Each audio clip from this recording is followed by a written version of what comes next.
Arratsaldeon, 3:05 de la tarde, fieles a nuestra cita, damos inicio a esta hora, una nueva edición de Eusko Ikaskuntza, y hoy, como casi siempre, pegaditos a la actualidad, ya lo veréis.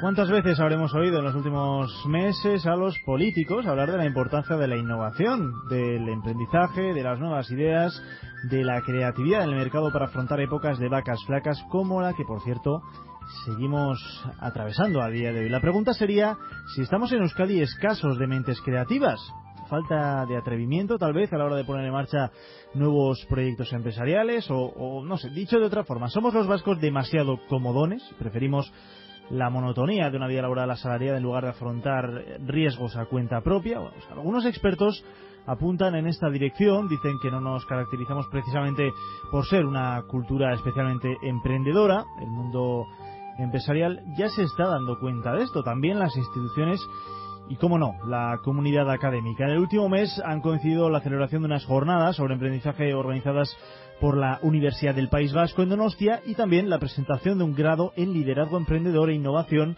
que este año pone en marcha la Universidad de Mondragón. Signos de que algo se está moviendo, por ejemplo, y entre otras cosas, pues, para dar solución a las cifras de paro que estamos alcanzando no solo en Euskadi, también en el conjunto del Estado. Sobre emprendizaje, liderazgo y creatividad empresarial vamos a hablar de aquí a las 4 de la tarde, así que si estáis listos, comenzamos con nuestra tertulia de hoy.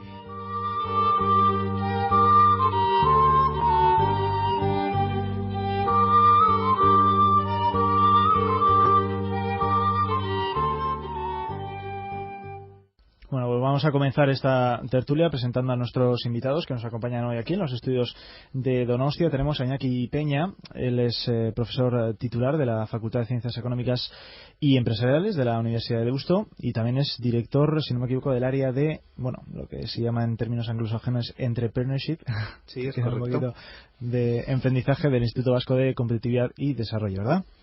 Arratsaldeon. Tenemos también con nosotros a Iñaki Lacunza, él es director general de emprendizaje de Innovaske, de la Agencia Vasca de Innovación. Bienvenido, Iñaki. Y tenemos a dos emprendedores, a dos personas que nos van a hablar y saben muy bien qué va esto de tirarse a la piscina, ¿no? Lanzarse a la piscina en plena época casi de crisis en la que estamos ahora también.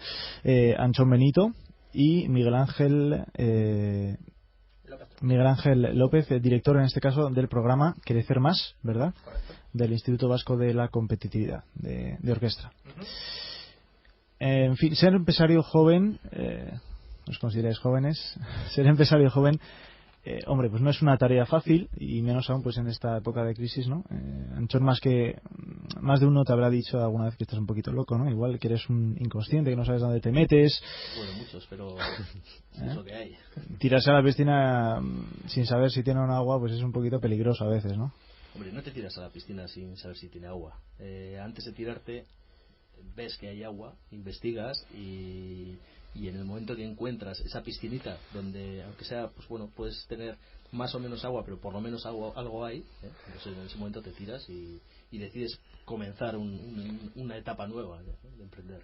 En cualquier caso es arriesgado, Miguel Ángel. Bueno, si sale bien, pues mejor que mejor, pero nadie te garantiza los resultados al principio, claro. No, pero bueno, de hecho del fracaso se aprende muchísimo. Yo con mis proyectos he aprendido tanto con las cosas que me han salido bien como con las cosas que me han salido mal. Pero si nos ponemos a pensar actualmente cómo son las carreras laborales, tampoco te creas tú que hay su riesgo. A no ser que incluso ser funcionario tiene su riesgo, porque tienes trabajo fijo para toda la vida, pero tus expectativas salariales nunca serán muy elevadas y luego a lo mejor los proyectos en los que trabajas son unos proyectos pues, que no tienen la ambición o que son un poquito sosos. Entonces también tienes tus riesgos quedándote la vida asalariada. ¿Pensáis que en época de crisis la gente se anima a montar su propio negocio o hay condiciones para que surjan ahora nuevos emprendedores, Iñaki? Bueno, evidentemente estábamos pasando un momento de vida muy desahogado, ¿no? Con un paro casi estructural y entonces yo creo que también el emprendizaje, salvo por oportunidad y por gente que lo tenía muy claro y tal, pues era una escasa opción, ¿eh? Y desgraciadamente, digo desgraciadamente porque debería haber más opciones en ese sentido. En tiempos de penuria como estamos ahora en el tema del empleo, pues va a ser casi en muchos casos por necesidad el emprendizaje. Aquí, ¿tú crees que ahora mismo existen las condiciones para...? Yo creo que estamos ahora en estos momentos, en estos meses, afrontando esa situación, ¿no? Está claro que ha estallado una crisis, nos ha afectado, eso ha revertido por un lado en que el número de empresas en un principio que venían constituyéndose, estamos hablando en la comunidad autónoma del País Vasco en el orden de entre 17 y 18.000 empresas al año, y esa cifra pues ha bajado. Pero si es que vemos por otro lado cuál es el número de empresas que cesa su actividad, hemos observado igualmente que ha experimentado un aumento. Esto lo que quiere decir es que el número de empresas que se están creando ahora no son ese número no es lo suficientemente alto como para combatir estas que se están destruyendo. Entonces estamos entrando en una fase de creación neta negativa de empresas. Cosa algo inusual, porque en la última década pues hemos estado atravesando cifras positivas. Claro, ¿esta situación es sostenible en el tiempo? Pues me figuro que no, porque llegará un momento en el cual habrá dentro de esa bolsa de desempleados un número que diga, bueno, esto es insostenible. A pesar de que tenga un subsidio, es que no puedo continuar así. Y serán esos quienes se animen pues a crear empresas, independientemente de aquellos que comentaba Iñaki anteriormente. Habrá siempre algunos que, motivados por su oportunidad o hayan detectado una oportunidad única, que se animen a explotar, y de esos siempre habrá, ¿no? Pero la coyuntura actual sí que tiene una incidencia, y creo que empezará a vislumbrarse pronto. Dabas algunos datos de aquí, de Euskadi. También en el conjunto del Estado, por ejemplo, la creación de empresas ha caído un 30% en el primer semestre de este año. 200.000 autónomos se han dado de baja, frente a la mitad, a los 100.000 los 100.000 valientes, podríamos decir entre comillas, que se han inscrito en ese periodo. Desde luego parece que podemos decir que está siendo el peor año en ese sentido. Yo no quisiera ser muy pesimista, pero me da la impresión de que todavía la economía aquí en Euskadi no ha tocado el fondo del todo, por lo menos en lo que es la vertiente industrial. Esa es la impresión que yo tengo, ¿eh? Y de hecho, bueno, pues ciertas cosas se vienen escuchando ya, ¿no? Entonces hay sectores que están sufriendo mucho y bueno, pues en estos momentos unos están planteando cómo resistir. O sea, indefectiblemente de que la coyuntura económica cambie o no, cómo aguantar unos meses antes de plantearse cuestiones de cierre ya más definitivas, vamos. Uh-huh. Sí, yo añadiría que esta situación pues nos recuerda un poco una anterior crisis que vivimos pues en los primeros años de los 90, hacia el 93, 94, en donde sí se vio que la gente reaccionó y se animó a crear empresas. Entonces sí que hubo un repunte rápido, ¿no?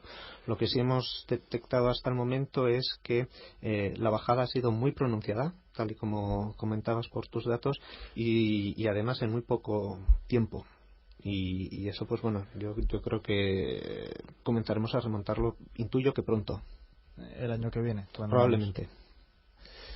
Desde el punto de vista del emprendedor, Anchón, Miguel Ángel, lo bueno de la crisis es que también hay menos competencia, ¿no? No sé si estáis de acuerdo. Sí, pero bueno, en principio muchas veces la competencia viene bien. A mí me gusta que donde esté desarrollando pues, mi negocio haya competencia, porque eso quiere decir que el sector va a crecer. De todas formas, la cuestión no es tanto que haya menos competencia, sino el buscar esos nichos donde puedes realmente desarrollar aquello que necesitas desarrollar, ¿no? No tiene sentido crear empresas en en sectores en los que sabes que no tienes salida, que están en una crisis bestial, ¿no? Entonces quizás sea la cuestión es cambiar de chip todo el mundo, ¿no? Y darnos cuenta que habrá que buscar otros nichos en los que encontrar negocios y en los que desarrollar esos negocios. Miguel Ángel. Bueno, sobre el tema de competencia también ha ido el típico comentario de hacer de la crisis una oportunidad.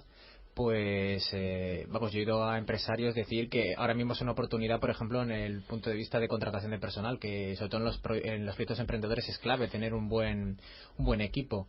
En épocas de bonanza pues podías estar formando una serie de personas y otra empresa ofrecía más dinero, te abandonaban y te dejaban un equipo colgado. Ahora en época de crisis la gente está mucho más estable en su puesto de trabajo y tiene menos ganas de hacer aventuras. Eso por un lado. Y luego por parte de los sectores, pues como bien ha comentado Anchón, o sea, puede haber crisis en determinados sectores tradicionales, pero hay sectores, por ejemplo, como el marketing online o otros sectores ya más de alto valor añadido, como puede ser biotecnología o nanotecnología, que sus ciclos son muy superiores a los que es un ciclo de una recesión económica. Es decir, un producto de biotecnología puede tardar a lo mejor 6 o 7 años en desarrollarse. Entonces, puede que tenga ahora un apretón financiero, pero no se puede decir que esté en crisis porque está aún desarrollando su producto, construyendo su mercado. Entonces es un tema que depende mucho del sector del que estemos hablando. O sea, yo no creo que haya, por ejemplo, una crisis de la biotecnología. Como he dicho, puede haber algún problema, puede haber problemas de financiación, pero el sector se está construyendo, se está creando y entonces va por otros líos. Entonces tendríamos que acordar que efectivamente la frase esta de la crisis, como bien decías tú, la crisis supone una oportunidad, bueno, es lo que ponen muchos manuales también de marketing, de creación de empresas que se han puesto de moda en los últimos años. Efectivamente la crisis es una oportunidad, ¿no? Pero ¿cómo se aprovecha esa oportunidad? Remetándote. Es hacer una reflexión sobre lo que has hecho y, como te he dicho, o sea, es difícil que haya una crisis en todo, para todo y en todos los aspectos. O sea, puede haber una crisis que te afecte a ti en lo que tú hagas o tú como trabajador o tú como empresario o con los clientes que tengas. Entonces tienes que aprovechar para, hombre, si tienes que sobrevivir y pagar tus gastos y todo esto, pero si tienes la oportunidad de buscar a nuevos clientes, nuevos sectores, nuevos productos o nuevos trabajadores o tú incluso aunque sea como autónomo, de pensar en darle un vuelco a tu carrera, pues este es el momento para evitar que te pueda pillar una recesión o una crisis mucho más adelante. Es que si no, ¿qué nos queda? ¿Qué razones o qué os impulsó a vosotros, en vuestro caso, personalmente, a montar vuestro propio negocio, Anchón? No sé, unos lo pueden montar por necesidad, otros por puro oportunismo. En tu caso, ¿cómo fue? En nuestro caso fue oportunidad. El año pasado estábamos desarrollando otra serie de proyectos, vimos un nicho que no estaba cubierto, en este caso es marketing en medios sociales, y decidimos lanzarnos a la piscina directamente. Entonces somos 3 especialistas en ese campo y hay una cosa que quería puntualizar también de lo que ha dicho Miguel Ángel, del tema del autónomo. Hoy en día vivimos en una sociedad que está completamente globalizada. O sea, yo puedo ser autónomo aquí, pero estar trabajando con 25 autónomos de 25 países diferentes. Entonces ese es el quid de la cuestión. Ese es por ahí es por donde yo creo que tenemos que empezar a tirar, ¿no? Por crear red de pequeñitos que se pueden hacer muchas cosas, ¿no? En nuestro caso, al final, lo que te decía, volviendo al tema de la pregunta, lo que hicimos fue ver una oportunidad, teníamos capacidades para cubrir esa oportunidad y nos hemos lanzado a ella. Bueno, en mi caso fue emprendizaje por necesidad, porque por mi formación, yo soy doctor en historia, tengo también formación en gestión cultural y una MBA, y entonces bebí en la necesidad de desarrollarme profesionalmente de una manera totalmente distinta a lo que era la carrera habitual para una persona de mi formación, que era pues investigación y poco más o menos que docencia, ¿no? Y además en instituto, que es algo que no me gustaba absolutamente nada. Entonces vi los ejemplos de otras empresas en Estados Unidos, en Francia, incluso en España también, que hay empresas de gestión cultural, y traté de mis conocimientos llevarlos por ese lado. Y ahí fue donde encontré mis primeros fracasos, porque esta mentalidad mía más de empresario no la compartían la inmensa mayoría de la gente que colaboraba conmigo, que lo único que buscaba era que yo les buscara clientes, les diera trabajo, les diera una oportunidad de desarrollarse. Y claro, lo que es la parte más comercial, la parte de desarrollo de producto y tal, la comía yo, y al final no puede ser una hombre orquesta, tienes que tener un apoyo en equipo. Entonces ahí fue donde empecé a recibir mis primeros tortazos. Y yo, si te parece, quería añadir alguna cosa a lo que han dicho por ahí, porque se ha mencionado, por ejemplo, dos facetas importantes en la búsqueda de la oportunidad. Una, la del trabajo en red, que me parece fundamental, y otra, la de los sectores emergentes y tal, ¿no? Hay una serie de sectores emergentes que todo el mundo conoce, bueno, pues el BIOS, salud, energía, etcétera, etcétera. Bien. Sin embargo, yo no me resisto a contar una historia que me ha tocado recientemente conocer, de un sector absolutamente maduro, como puede ser el comercio minorista y de frutas. Y no puedo decir quién, porque estaría haciendo, supongo que publicidad encubierta, ¿no? O descubierta, vamos. Pero sí que diría que un grupo de personas que han reinventado el negocio del comercio minorista en un sector y en un espacio que habitualmente está ocupado por las grandes superficies, y hoy en día han creado un sistema de franquicias en red que tienen, no sé si 20 o 30 establecimientos, y es para quitarse el sombrero. Es decir, han reinventado ese negocio, han buscado un modelo de negocio y un sector, pero absolutamente maduro, y están funcionando perfectamente. Lo complicado es tener esa idea, ¿no? Sí. Luego parece que todo va más rodado, ¿no? Yo creo que es un mito, ¿eh? El mito de las buenas ideas, la clave está la idea feliz. No, mira, te lo digo porque ese fue uno de mi primer proyecto emprendedor, pero mi segundo proyecto emprendedor, y te voy a contar la idea ahora mismo, fue crear el primer servicio postal gratuito de España, que nos dimos un batacazo. Además, bueno, es otro día cuento esa historia, ¿no? Pero verás, la idea es muy sencilla, lo digo, además regalo a todos los emprendedores que hay ahora mismo en Antena, les regalo la idea, ¿no? Porque a mí me salió mal. Consiste en un servicio de internet por medio del cual uno escribe una carta, como si escribe un email, pero esa carta se imprime de manera física y se envía físicamente al buzón de la persona, y se envía de manera gratuita. Es decir, puedes escribir cartas gratis y llegan a tu buzón gratis. ¿El truco cuál es? Imprimir publicidad en la parte de atrás, en aquel espacio en el que no está la información personal. Es decir, si nosotros recibimos una propaganda en el buzón de nuestra casa, la tiramos automáticamente, pero si esa propaganda viene unida a un mensaje de un amigo, de un familiar, o una foto de tu sobrino, de tu hijo, pues evidentemente lo guardas y guardas la publicidad que hay detrás, ¿no? Esto es una idea genial, y por eso aposté por ella, con un equipo bastante mediocre. Y luego además, en efecto, no teníamos competencia, pero otra lección de emprendedor, que es que cuando no tienes competencia tienes barreras a la entrada. Y entonces el sector del marketing en internet, si esto alguien no lo había hecho, era por algo. Y entonces fui descubriendo poco a poco que los medios no lo habían hecho, ¿no? Sí, porque no apostaban por ese medio, pues porque las cuentas de explotación de marketing ya están apalabradas de antemano. Encima lo hicimos en época de bonanza, ahora en época de crisis menos van a apostar por un medio absolutamente nuevo. Empezamos nosotros con muy poquito capital. Entonces la idea la he regalado, pero nos encontramos tal cantidad de problemas y además un equipo con el que al final no trabajé bien, que es que da igual que tengas una buena idea, el equipo y la realización es en gran parte la clave. Entonces puedes hacer, como bien ha comentado Ignacio, es que puedes coger un negocio tradicional, tener una buena idea, pero además la realización y el esfuerzo de esas personas es lo que ha marcado la diferencia entre volver a hacer más de lo mismo y hacer algo novedoso y de éxito. Tú no lo volverías a hacer, me queda claro. No, al contrario, con equipo y con capital mañana mismo me pongo, Lo único que con equipo. Entonces estamos de acuerdo en que hace falta un equipo, o a veces en esto de emprender a veces es mejor ir por tu cuenta, en principio empezar solito, mejor solo que mal acompañado. Iñaki, o... Yo creo que hay experiencias de todo tipo, ¿no? Uno no es autosuficiente para emprender, pienso yo, salvo que sea un negocio en donde, pues bueno, o bien sea autónomo para cosas muy concretas, específicas, pero yo creo que la complementariedad, la diversidad es un activo importante en todo proyecto emprendedor, porque el cúmulo de experiencias, el cúmulo de capital, la aportación misma de los socios, ¿no?, hace que bueno, los visos para que esa empresa llegue a madurar y a consolidarse pues sean mayores, ¿no? Yo creo que hay que sopesar también igualmente el lado positivo con el negativo, porque a veces pues el hecho de que haya varios socios pues provoca tensiones, conflictos, porque las cosas se perciben de distinta manera y hay que apostar pues por distintas cosas y bueno, alcanzar un acuerdo, un consenso, pues a veces resulta difícil, ¿no? Pero lo ideal para mí es emprender en equipo. Es lo difícil, pero es lo ideal, sobre todo si es que queremos que los proyectos sean de calidad, ¿no? Los proyectos pequeños, de pocas personas, de pocos recursos, si bien son aquellos proyectos que sortean fácilmente las barreras a la entrada, son las más frágiles y se encontrarán sin ninguna barrera para salir. Entonces, pues bueno, eso hay que tener en cuenta también. En esos primeros pasos, antes de montar el negocio incluso, ¿qué es lo que hay que tener claro? Bueno, lógicamente, ¿qué se quiere crear, ¿no? ¿Para qué?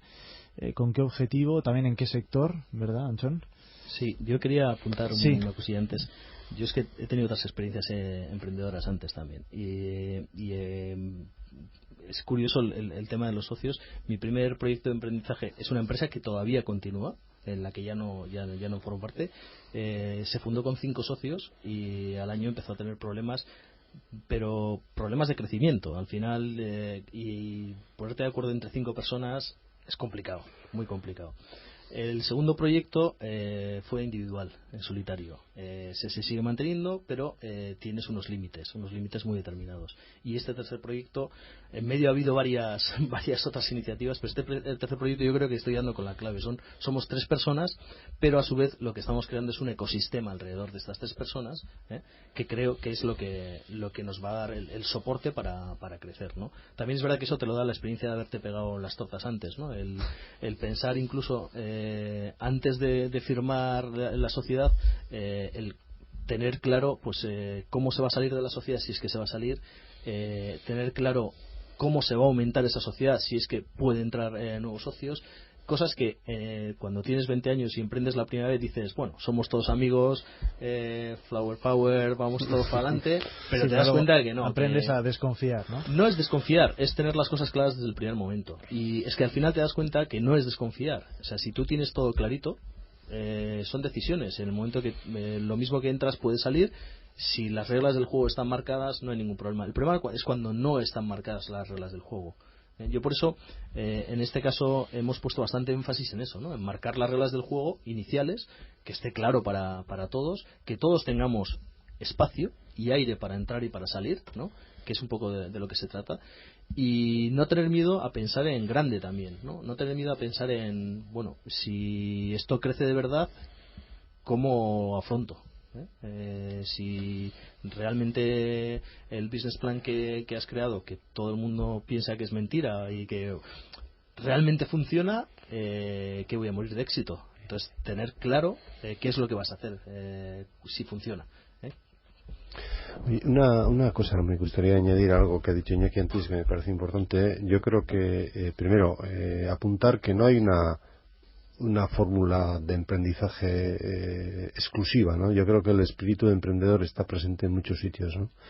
Y respecto desgraciadamente, aquí en el país y en general la tendencia es a emprender de manera bastante individualizada, y los resultados son empresas muy pequeñas, empresas de menos de 5 trabajadores, no sé cuántos miles hay, pero no sé si son 100.000 las que hay en Euskadi, ¿no? Y claro, esas, como ha apuntado Iñaki, entran fácil, pero también salen fácil del sistema, ¿no?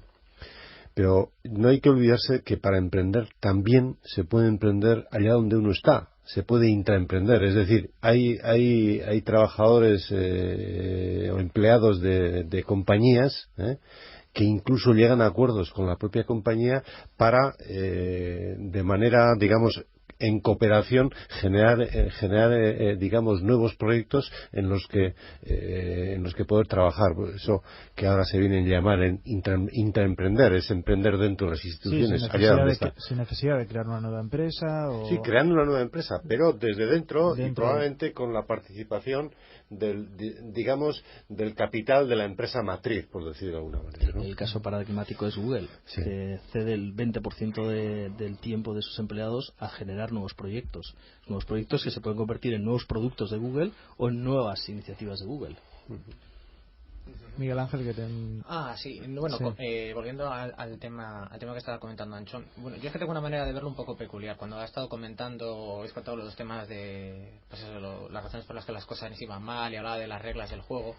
Es que, vamos a ver, yo parto de una teoría que me hace muy simple, me parece que extraño que no se divulgue de esta manera, y es que tu vida profesional la puedes hacer de 2 maneras, o por cuenta propia o por cuenta ajena. La mayoría de nosotros trabajamos por cuenta ajena, Y las reglas o más o menos las vamos aprendiendo a lo largo de nuestra educación. Es decir, tenemos que sacar un título, tenemos que echar los currículos a una empresa que nos seleccionará, y si somos muy buenos dentro de una empresa iremos creciendo y tomando más responsabilidades y ganaremos más sueldo y tendremos más responsabilidades, y así se desarrolla una carrera profesional por cuenta propia, perdón, por cuenta privada, otro te contrate. En cambio, por cuenta propia, es decir, que era una empresa, es la otra alternativa, que es debería ser el 50% de las posibilidades de desarrollarse uno profesionalmente, y no recibimos ni formación ni educación de ninguno de esos tipos. Y entonces, cuando nos lanzamos a la aventura, como bien comentaba Anchón, con 20-22 años, yo creo que no hay mala voluntad, sino sencillamente que se está aprendiendo haciendo las cosas. Y entonces, el mero hecho de juntar 5 socios ya por sí es difícil. Cuando se juntan y llevan un año trabajando, se empiezan a dar cuenta de las dificultades, y nadie hubo que les enseñó previamente a decir, oye, es que el hecho de hacer una actividad económica por cuenta propia te va a implicar una carrera global que tiene los siguientes aspectos. Pues vas a nacer, vas a crecer, vas a desarrollarte, vas a construir un equipo, vas a ampliarlo, vas a hacer una ampliación de capital. Y esto que estoy contando no es una mera quimera. Vamos, yo conozco el caso, por ejemplo, de, no sé si en otras comunidades autónomas, pero en el caso de Asturias, Ciudad Tecnológica Valnalón ha implementado cursos, o sea, una asignatura para alumnos de primaria y de la ESO, de emprendizaje a nivel absolutamente local, en la que los niños con sus 10 años están montando una cooperativa, vendiendo productos agrícolas en su pueblo, están dando de alta la empresa, dándola de baja, cada uno asumiendo una serie de posiciones, y de hecho, bueno, incluso ganan dinero de verdad que lo utilizan para hacer el viaje de fin de curso, y de esa manera aprenden lo que es la base de montar un negocio por cuenta propia. Estoy hablando de 10-12 años, es decir, una edad que parece muy joven, pero esos niños están aprendiendo las bases para poder luego tener la tranquilidad que cuando tengan 20 años y tengan la misma energía que todos tenemos con 20 años, para saber el recorrido global que tendrá un negocio por cuenta propia. Entonces, yo soy de los partidarios de que, igual que aprendemos cómo va a ser nuestra carrera por cuenta ajena, deberíamos aprender en la educación cómo puede ser una carrera por cuenta propia. Claro, lo lógico sería pensar que a casi todos nos gustaría, ¿no?, ser nuestro propio jefe, es decir, llevar las riendas de nuestro negocio, pinchar y cortar a nuestro libre albedrío. Puntualizo. Hay un autor ahora mismo que seguramente Anchón conozca, que es Tim Ferriss, que está en el famoso libro La semana laboral de 4 horas, que dice una frase que es clave. Yo creo que un emprendedor, aunque le guste mucho emprender cosas, en el fondo lo que quiere es ser dueño de su negocio. O sea, no quiere ser el jefe. El jefe significa que tienes que estar encima de la gente y que tú eres la persona con la máxima responsabilidad. Ser el dueño significa que las cosas funcionan sí, que tú no estás, tú únicamente haces pequeños ajustes y te puedes dedicar tu tiempo a otra cosa. Y eso creo que es el verdadero objetivo. Hay gente que deja el negocio y se dedica a vivir en el Caribe, y hay otros que dejan ese negocio porque vuelven a emprender negocios nuevos, que creo que es el caso de Anchón. Por alusiones a Anchón, sí, ¿no? Sí. Lo que pasa es que, bueno, lo que dice Tim Ferriss, la verdad es que es complicado. Y eso que tiene también 21 añitos, creo. O sea, No, tiene 30. Bueno, la semana laboral de 4 horas, yo conozco a la traductora del libro en castellano, y ella está buscando todavía a ver cómo hacerlo, y la propia traductora. O sea, los demás no te digo nada. De todas formas, aquí en Euskadi, por ejemplo, que no creo, corregirme si me equivoco, pero no creo que sea una cultura especialmente emprendedora. ¿Tenemos miedo a emprender? ¿Somos cómodos? ¿Una mezcla de las dos, Iñaki? Yo creo que nos hemos sumergido en una sociedad en la cual, pues bueno, nos hemos apoltronado, vivimos cómodamente, y la autocomplacencia pues juega un papel en nuestra contra, si es que lo que queremos es impulsar el espíritu emprendedor.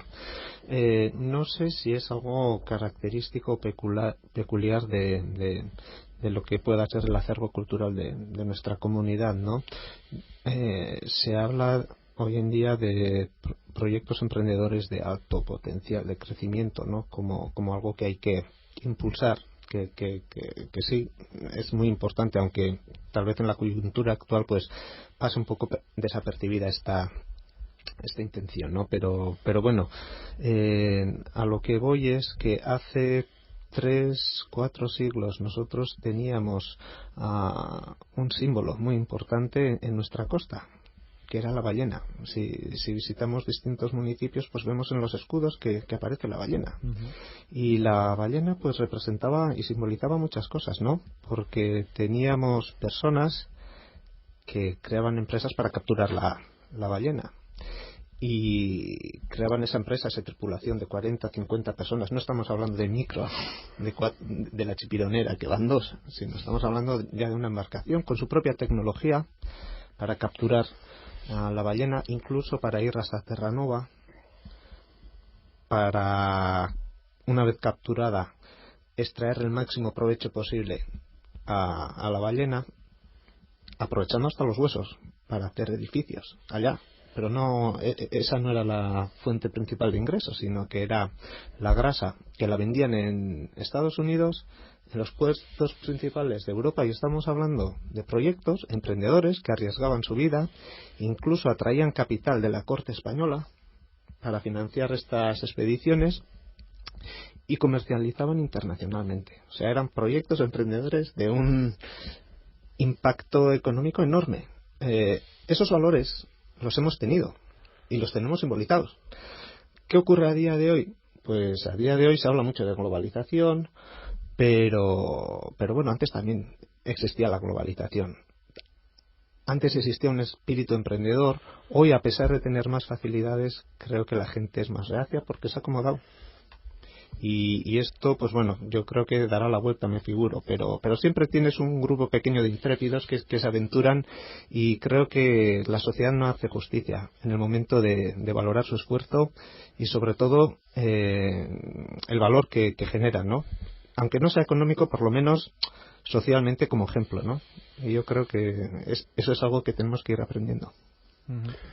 Sí, yo volviendo un poco sobre, bueno, hoy en día qué pasa, ¿no? Pues como decía Iñaki, estoy totalmente de acuerdo con él, que probablemente algunos valores culturales que nos han distinguido en el carácter, en la cultura vasca, yo creo que de alguna manera o están ahí medio larvados o medio perdidos, o desde luego no tienen la imagen precisa que deberían de tener, porque él ha hablado de la pesca a la ballena, pero yo puedo poner otros ejemplos mucho más recientes, como pueden ser vamos a ver, yo creo que emprender cooperando es otro de los modelos que el propio país puede exportar también. Hay un modelo cooperativo que yo creo que es motivo de estudio pues en muchos sitios, ¿no? Muy sesudos.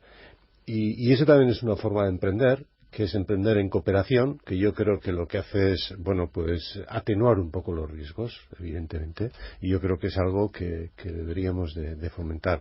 Pero es que hoy en día los valores y la cultura que en este mundo global, en el que yo creo que lo más global es la cultura, que se nos está poniendo por delante en los ojos, en los medios, etcétera, etcétera, yo creo que precisamente no impulsa en ese sentido a la gente más joven, ¿no? Porque, y luego es más, yo creo que hay otros inhibidores también en el aprendizaje, y muchas veces los inhibidores muchas veces los tenemos en la propia familia. O sea, es una reacción bastante habitual, y si no, alguno de los emprendedores aquí presentes quizás lo pueda confirmar o no, según su caso haya sido o no haya sido, pero el que una persona joven en una familia dice, pues voy a poner negocio, no te complicas la vida, tú, es mejor saca unas oposiciones y hace funcionario. Ese es el consejo que te dan, es ese. Entonces, hay ciertos inhibidores que yo creo que habría que tratar de superar, y yo creo que un aspecto que ha mencionado Iñaki me parece muy importante. Tenemos de alguna manera lograr que esa imagen otra vez de social del emprendedor como algo bien visto socialmente debería de ir aupándose mucho más en esta sociedad.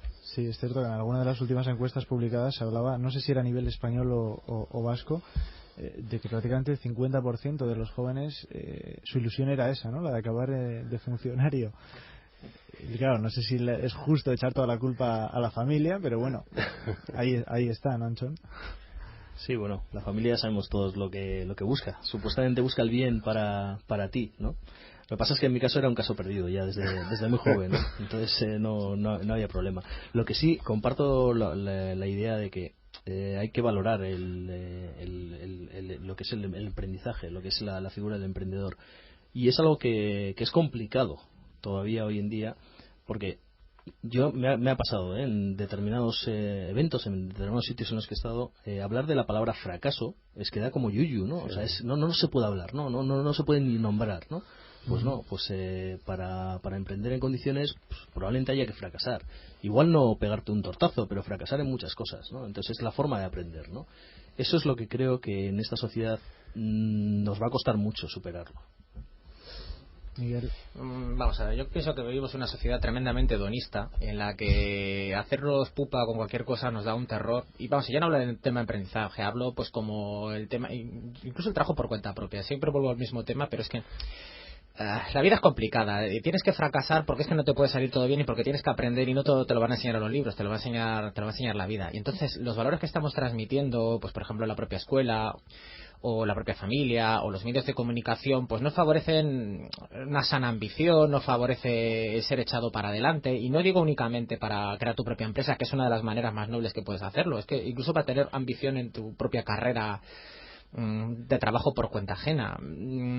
Es que, no sé, tenemos la gente con 18 años tiene tantas cosas, y bueno, yo también las he tenido en mi época, ¿no? Pero tampoco viví en una familia de clase media normal, pero la gente con 18 años es que lo tiene todo, o sea, tiene dinero, tiene ordenador, tiene pocas responsabilidades, tiene juventud, tiene fuerza, y además la televisión transmite esos mensajes una y otra vez. ¿Qué sentido tiene pues dejar esa vida hedonista y meternos en camisa de 11 varas? Pues ahí tenemos los resultados.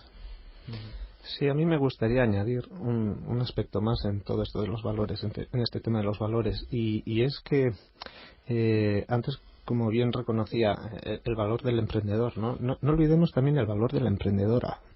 Estamos cuatro varones hablando de este tema, pero es más, si yo preguntara, cíteme el nombre de alguna mujer emprendedora que conozca, porque a todos se nos viene a la cabeza Bill Gates o Mikel Urizarbarrena. No, dígame nombres de mujeres que puedan servir como ejemplo, ¿no? Porque tenemos infinidad de mujeres que son emprendedores con un mérito enorme, pero nuestros valores, nuestra sociedad no está a la altura, ¿no? Yo apunto a una mujer, mi propia madre. De todas formas, estamos dando por sentado que todo el mundo puede ser emprendedor, crear su negocio o bueno, poner en marcha nuevas iniciativas. Supongo que para eso hace falta dinero, de lo que hablaremos después. Para eso también hace falta un plan de negocio. Tú hacías referencia antes, Anchón, al plan de negocio que tantas veces se ha citado y muchas veces se considera pues más un mito que una realidad. Hace falta en realidad un buen plan de negocio para que para no garantizar que funcione bien la empresa, porque garantizarlo al 100% es complicado, pero muchas veces la gente piensa que eso del plan de negocio es un poquito para las grandes compañías, ¿no? Sí, hace falta tener una guía sobre la que ir. Que le llames plan de negocio porque lo metes en un Excel o lo metes o sigues una guía oficial de mercado, etcétera, o lo hagas más casero.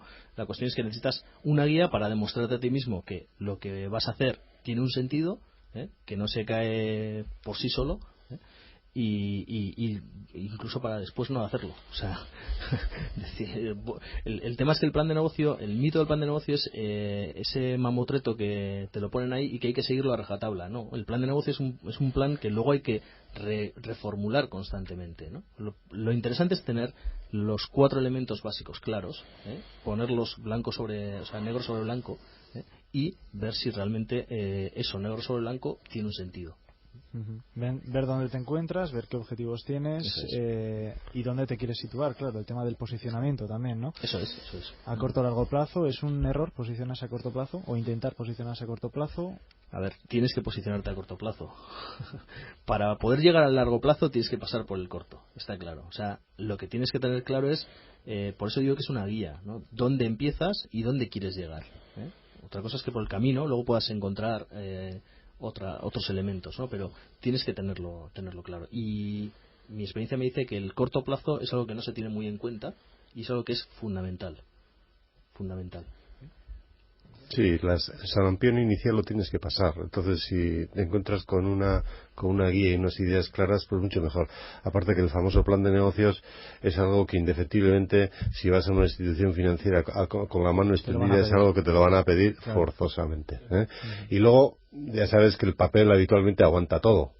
Pero como decía Anchón, yo creo que los planes son para no cumplirlos, pero sí te sirven de guía, ¿no? Y lo que te sirven también es para marcarte tú mismo cuáles son los objetivos y en qué niveles de actuación te mueves y cuáles son tus niveles de riesgo también, ¿no? Porque no puedes hacer las cosas a lo loco, ¿no? Pero en principio yo creo que hay cosas que sí que te marcan.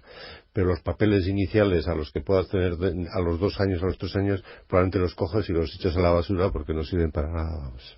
Queda claro pues que hace falta planificar un poquito el asunto. Hace falta también hay tipos o perfiles de emprendedor, es decir, todo el mundo tiene las mismas capacidades, no sé si el ser optimista, el ser paciente, el ser flexible con algunos asuntos, sobre todo cuando se trabaja en equipo, ¿no? Si trabaja uno solo, pues el ser más o menos flexible consigo mismo.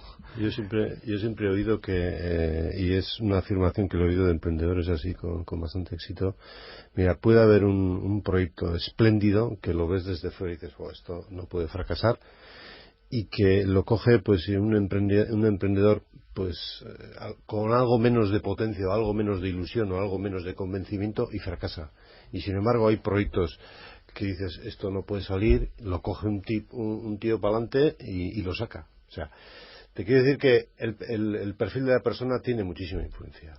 Otra cosa es el perfil, la vena que pueda tener esa persona, y otra cosa también es que esa vena, de alguna manera, como antes ha comentado aquí Miguel Ángel, yo creo que hay que capacitarla un poco, porque resulta que la gente no se puede tirar a la piscina sin saber un poco, hombre, no las reglas de un plan de negocio, pero por lo menos las reglas de caja sí, ¿no? O sea, algunas cosas elementales tienes que saber, ¿eh? De gestión empresarial, ¿no? Sí. Es decir, no se trata solamente de sacar un producto, sino de gestionarlo, ¿no? Conceptos como plan de marketing, en fin, hay muchos conceptos que igual no dominabais antes de crear la empresa y que habéis tenido que ir estudiando, analizando a medida que ibais desarrollando vuestro negocio, ¿no? Es que un plan de negocio, vamos a ver, en mi opinión lo bueno que tiene es que es una visión global de lo que va a ser el desarrollo de tu empresa. Entonces te permite reflexionar sobre temas que son importantes y que a lo mejor o no has caído en la cuenta o no eres consciente de su importancia o no lo sabes poner en contexto. Yo, por ejemplo, fui asesor de planes de empresa durante una temporada y me venía mucha gente queriendo montar un negocio y cuando les decía, venga, dime un cliente que quieras tener, la gente decía, no, todo el mundo es mi cliente. Vale, todo el mundo, dime uno. Y no sabían decirme una única empresa o una única persona, un único perfil que pudiera ser su cliente. Y entonces eso es algo tan básico del plan de empresa que, aunque sea tener un folio con piensa en 1, 2, 3, 4 y 5 antes de lanzarte a la piscina, es fundamental porque, incluso digo, un plan de empresa es como un espejo. Si tú te ves en un espejo y eres feo, es que eres feo. Entonces, si el plan de empresa aunque lo sostenga todo, si los números no te dicen que algo va bien, es que probablemente no vaya bien. Y después hace falta dinero. En plena crisis económica, ¿de dónde se saca el dinero?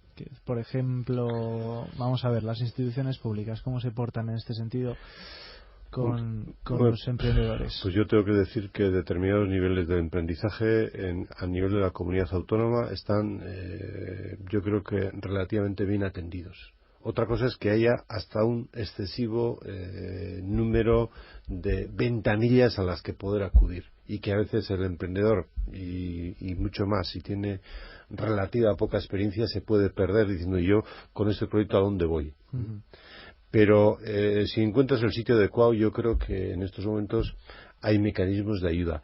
Hombre, antes ha mencionado Iñaki que determinadas empresas de alto nivel, pues quizás en estos momentos, que son las menos, son poquísimas las que pueda haber de esa naturaleza, son las que pueden tener más niveles ya cuando pues requieren unos niveles de financiación más importantes y bueno, ahí hay otros mecanismos tipo capital riesgo, etcétera, que son más de capital que de riesgo, pero en principio hay mecanismos. Yo creo que y si hablas luego con algunas instituciones financieras, por lo menos lo que ellos dicen es que siempre el problema está en otro lado. O sea, ellos dicen que dinero ya hay, lo que hacen falta son proyectos. Cuando vas al emprendedor te dice que ellos proyectos ya tienen, pero que no encuentran dinero.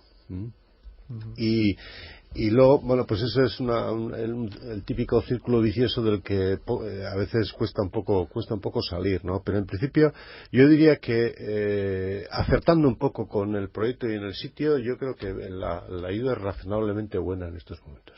No sé si vosotros, Ancho o Miguel Ángel, encontrasteis muchas dificultades a la hora de pedir un crédito al banco para para financiar vuestra iniciativa? ¿O qué? Yo es que traté de financiarme por medio de clientes, más que, hombre, en un proyecto pues tratamos de ir directamente a business angels, es decir, a capital privado para invertir en nosotros, y de hecho yo cuando dejé mi segundo proyecto pues estábamos aquí en conversaciones con Capital Riesgo de Barcelona, con una asociación de business angels de Barcelona que parecía que estaban interesados. Pero no nos olvidemos que el objetivo de una empresa es generar negocio por medio de sus clientes. Entonces, por mucho que vayamos a buscar ayudas para lanzarnos, el objetivo es tener un mercado. Y de hecho fue una de las razones por la que mi primer proyecto no salió adelante, porque llegaba a un mercado en donde tiene unas barreras de entrada pues terribles. Entonces me di cuenta de que si quería llegar a la clientela tenía que hacer un esfuerzo del que estaba yo no me sentía dispuesto a dejarme la vida en ello, ¿sabes? Porque no veía yo una rentabilidad.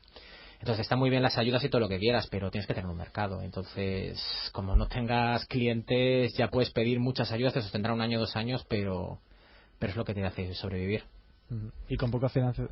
Sí, dime, Iñaki. Sí, a mí me gustaría añadir el aspecto de la calidad de la comunidad financiera, ¿no? Porque en el informe que nosotros solemos emitir cada año, ¿no?, hemos observado que, para empezar, existe una comunidad de inversores informales, es decir, personas que ceden dinero a los emprendedores para que puedan emprender. Es decir, normalmente el emprendedor es quien mayor riesgo asume y normalmente, pues si no invierte la totalidad, pues puede llegar hasta un 70 o 60%. El resto, ¿cómo lo consigue? Y ahí la valoración con respecto a la administración y las instituciones financieras es favorable. Tenemos este 2-3% de toda la población de la comunidad vasca que dona dinero a proyectos emprendedores sin exigir una rentabilidad. No estamos hablando de business angels, son familiares, amigos, conocidos que dan dinero y si las cosas van bien pues ya me devolverás, y si no pues bueno, pues ahí lo tienes, ¿no? Yo creo que necesitamos una comunidad de business angels, una comunidad de venture capital, de capital riesgo más especializada, porque muchas veces los emprendedores lo que piden no es dinero exclusivamente, sino es el conocimiento, la experiencia que le va a aportar ese inversor. O sea, si yo estoy en un sector bio, voy a acudir a un inversor especializado en ese sector bio, pues para que no solamente me dé dinero, sino para que me abra las puertas hacia nuevos clientes, nuevos mercados, la administración para hacer lobby, lo que sea, ¿no? ¿Qué ocurre? Que estos inversores ya han emprendido en el pasado, muchas veces. Conocen el sector perfectamente. Han sido emprendedores, la mayoría de ellos han fracasado, conocen lo que es el fracaso, por lo tanto, ese acompañamiento no es simplemente financiero, sino es algo más. Y hay emprendedores que apelan a eso, ¿no? Esa comunidad financiera no la tenemos lo suficientemente desarrollada en nuestro territorio. Silicon Valley y semiconductores no es casualidad, porque la comunidad financiera, los inversores que estaban detrás, venían del sector de semiconductores, sabían lo que era emprender. Entonces, claro, pues ahí hay muchos elementos que nosotros en nuestro ecosistema de aquí no los tenemos a día de hoy. Entonces, sí es cierto que se puede inyectar dinero en proyectos convencionales, pero para proyectos específicos y además aquellos que puedan tener un mayor impacto, ahí sí que a día de hoy todavía tenemos algunas carencias. Para los que nos estén oyendo, y vamos finalizando, Iñaki, emprendedores que nos estén oyendo ahora mismo, que tengan un plan de negocio, una idea, que digan, esta idea es muy buena y quiero ponerla en marcha, tengo incluso a la gente con la que tengo claro que quiero trabajar y quiero ganarme la vida con esto. ¿Dónde pueden acudir? Bueno, yo creo que hay una red de centros de empresas e innovación que son los CEIS, que tienen sede tanto en Guipúzcoa hasta aquí en Miramón, es el Big Berry Land, en Álava CEIA, y luego en Vizcaya hay 2, BEAZ y CEDEMI, que son, yo creo que el primer paso. Estos son los que te pueden ayudar a poner un business plan, a decirte, mira, pues este proyecto lo puedes meter en tal o cual programa de ayuda, etcétera, etcétera. Hay nuevas que también se puede ir, evidentemente, pero esas son las agencias que están un poco a pie de calle, las más claras, vamos. Sí, yo añadiría Sayolan y luego las agencias de desarrollo local. Sí. Luego también está, bueno, Fomento en algunos municipios. Yo creo que hay varios programas, varias ventanillas. Ojalá tuviésemos una. Y bueno, aquí tenemos a Ignacio para impulsar esta iniciativa, porque yo creo que ese aspecto es importante, ¿no? Es decir, cómo hacemos que de toda esta vorágine de puertas tengamos algo más ágil y más simple, ¿no? Sí, que quizá hay personas que se retraen por eso, ¿no? Porque dicen, bueno, ¿y dónde empiezo a acudir? Luego, ¿dónde me van a mandar a otro lado? Y luego el tema del papeleo, la burocracia, en fin. Perdona, pero si tenemos esa reticencia, yo no considero que esa persona sea muy emprendedora, porque si esa es la primera y la más leve de todas las dificultades con las que se va a enfrentar. Bueno, pues dicho queda. Iñaki Peña, Iñaki Lacunza, Ancho Benito y Miguel Ángel López. Eskerrik asko, muchas gracias por haber estado con nosotros aquí. Eskerrik asko.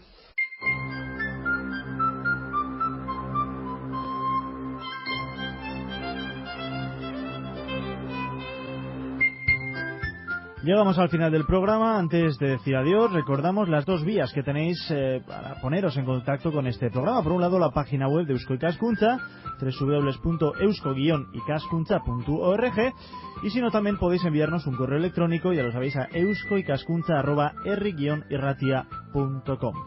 Por mi parte, os espero dentro de 7 días. Os anuncio ya que vamos a ahondar en la figura de un euskaltzale de pro, Joseba Zubimendi, a quien hace no mucho se le hizo un homenaje en Donostia, pero eso ya será en el próximo programa. ¿Dónde están? Ahí yo.